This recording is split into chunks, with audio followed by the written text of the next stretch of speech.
children, those of us who were brought up in church and brought up to read the Bible and things of that nature and taught about God.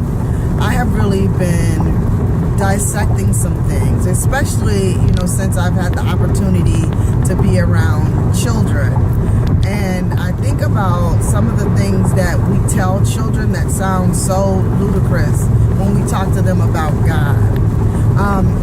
And how not only just, when we learn these things, that when we're children, we carry them over into adulthood, and it sounds rather, again, ludicrous. It sounds kind of crazy, or sounds very childish, the thinking that we have.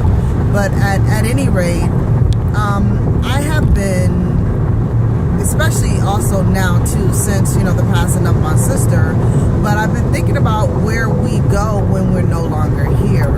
And when I hear other people talk about heaven, I often wonder where heaven is.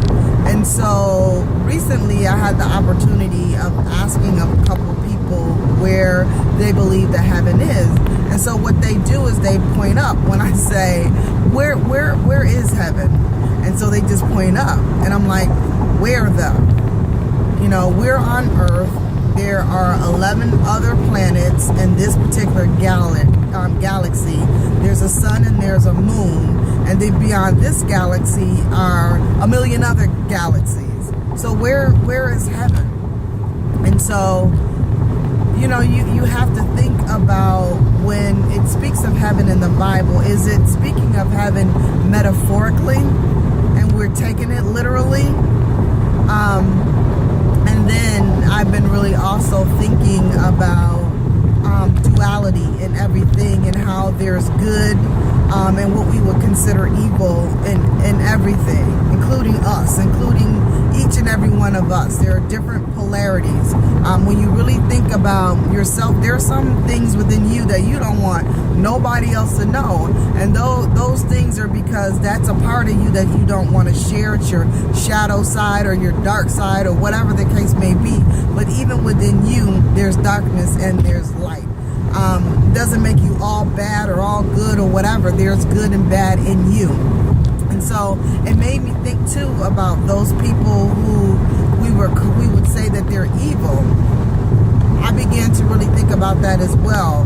Like, even in those people, they aren't all bad either. They can't be, because there has to be light somewhere. Not to say that they, they're not showing it, but in everyone there's good and there's bad. And so a lot of times we don't allow ourselves to really think about these things because it's what we're taught, and we're taught not to question. But I don't believe that the Creator would not have us to question. There is no way that everything, we can have dominion without questioning things and without seeking out answers, without delving deeper into the things that we have been told to find out if they're true or if they're not true. I had the opportunity again this past week to listen in on conversations where people were talking about spirituality and talking about religion and how they grew up in churches that they grew up in, and how those churches bashed a certain type of person, or just bashed and always talked about hell and brimstone and fire. I don't know that that's what God is. Even if you taken the Bible literally, and it says that to go out and tell the gospel. The gospel is not hell and brimstone. It's really not. It's about love.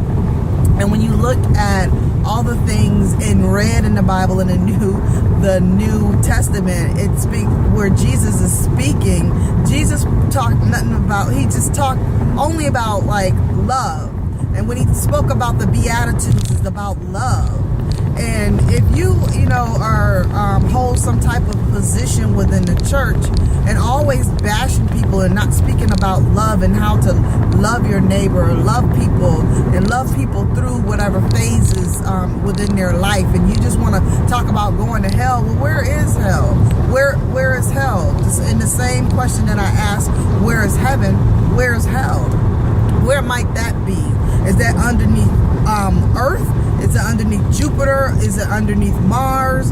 Is it underneath the sun, the moon? Where is hell? You know, I think a lot of times, again, like all these things that we have read and been taught, we've taken them literal. And I think in some aspects of it that it is metaphorical. And it's not to say that I don't believe in God, because I do. I do believe that we were created. I do believe that.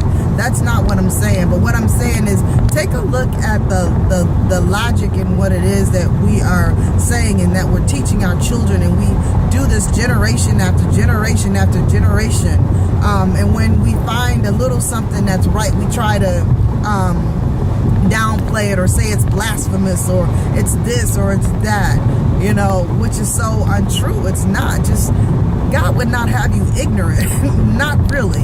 And then to say that, you know, God, another thing that I've really been thinking about is that when it says in the Bible that after God realized that, you know, he made man or whatever, and all the things that, you know, we were doing that were not good, that God repented.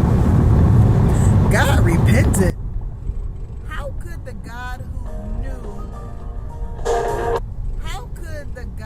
who knew, hold on, I got a phone call coming in trying to end it. I'll call him back. How could the God who knew the beginning from the end, Alpha and Omega, know everything?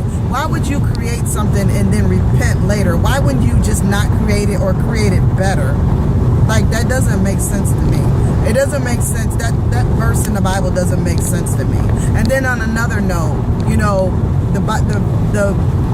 all of the books in the Bible, not all of the books from the original Bible, who was the one who decided that only these books in this particular, in the Bible, would make it? Who chose these books? I mean, I don't know. I'm just really thinking, and I don't know. I just ask, you know, other people, what do you think? You know, and has this been something that you guys have been thinking about as well?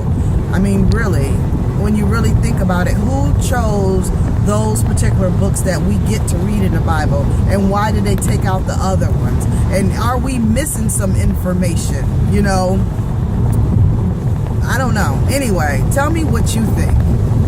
Peace.